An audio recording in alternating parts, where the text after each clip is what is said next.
Hey there, Andrew Crothers from The Journeyist, and one of the things we do in coaching is to try and expand people's perceptions of what's in front of them. One of the best ways we've found to do that is through a process we call Divergent to Convergent thinking, and one of the best tools for that is mind mapping. So I wanted to give you a quick tutorial on mind mapping. This is a great tool to make decisions, plan your week, take notes, lots of different uses for it.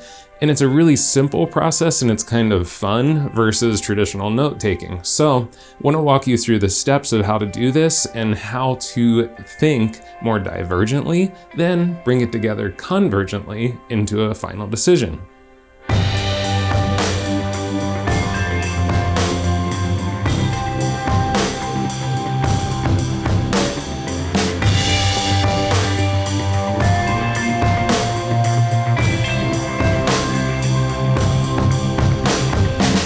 So the first step of mind mapping, of course, is to choose the central topic right here. And today we chose peanut butter and jelly because it's awesome and it's delicious, but it's also something really simple that everyone can follow along with.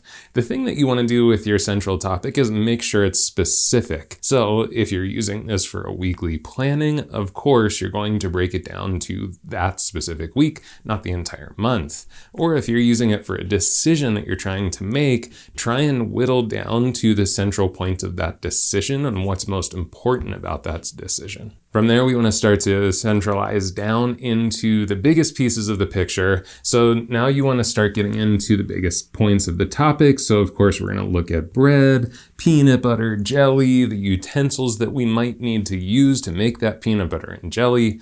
And we highly encourage you to use color during this process because it actually ignites different parts of your brain. It's not just because it's pretty and fun.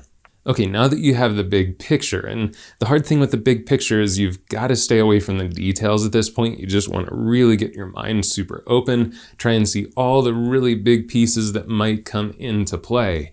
Once you have those big pieces, now it's start to get into the details. Let's take bread, for instance. There's lots of choices in bread. You might have white, wheat, gluten-free. In fact, there's probably about 10 more things that we could put in the blue color that are just subtopics from the bigger topic.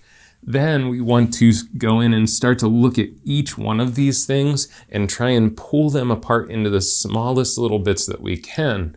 So once we look at like gluten-free bread, for instance, it's like, oh, hey, is it good for me? Is it not good for me? Do I like it? Do I not like it? There's different brands that might come into play. So you can see there's lots of little branches that it could even continue to come off of that one little thing for way out into here. A lot of this comes from Da Vinci because they looked at Da Vinci's note-taking, and especially when he was making his inventions, his notes didn't look like linear process. It actually looked almost like a tree with tons of different branches coming off of it. And he would continue to branch off each little piece until he got to a point where it's like, I can't go any further. This is an end point from this little piece. So that's your goal as you do this mind mapping, is you start with that super, super big picture. Then you start to take each one of those things and you continue to pull it apart until you can't pull it apart anymore. Now, as you're doing this, don't forget those tiny little details that might seem really obvious, because sometimes as you're starting to create the little obvious pieces, that's when the nuggets of truth really come out. So don't ignore the obvious. Okay, so once you get the big picture, you have all your little branches coming off all over the place. This is the part that you take the divergent thinking, the big thinking, and you create convergent thinking. So at this point, I've exploited all the different options as far as how to create a peanut butter and jelly sandwich. So now it's time for me to start to look at the big picture and all the little points in between and start to make a decision on what I want to do here. So how do I want to create this peanut butter and jelly sandwich? So now I start to look at things and I'm like, you know what? Yeah, based on all of the little facts that I've seen in my diagram or my mind map, I can see that, gluten-free is probably going to be the best choice for me. I like it. It's pretty healthy for me. So that's going to be my choice. Expensive natural stuff, maybe it's not as tasty as the cheap stuff, but it's a little bit better for me and I can tolerate it. So we'll go there.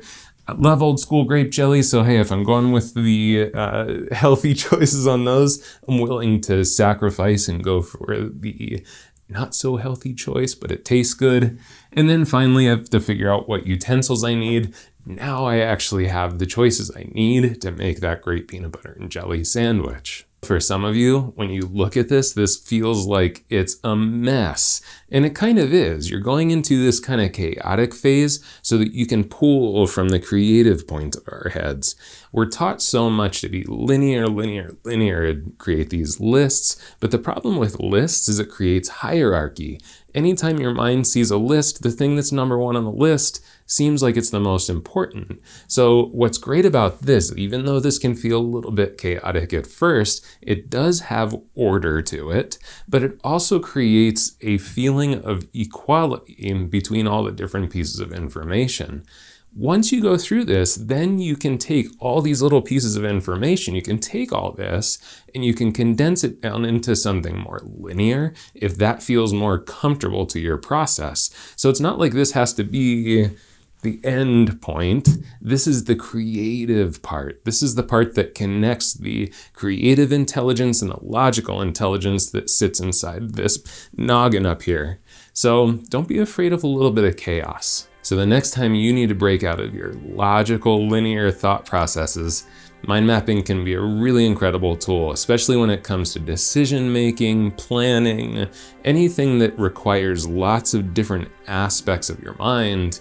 Mind mapping is going to open things up, allow you to get divergent first, let you see the big picture, then you can pick out those points and converge them down into a great decision.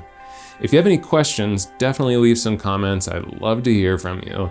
I'm happy to be a resource to you, so please reach out to me if I can help you in any way. Thanks for watching. I'm Andrew Carruthers from The Journeyist.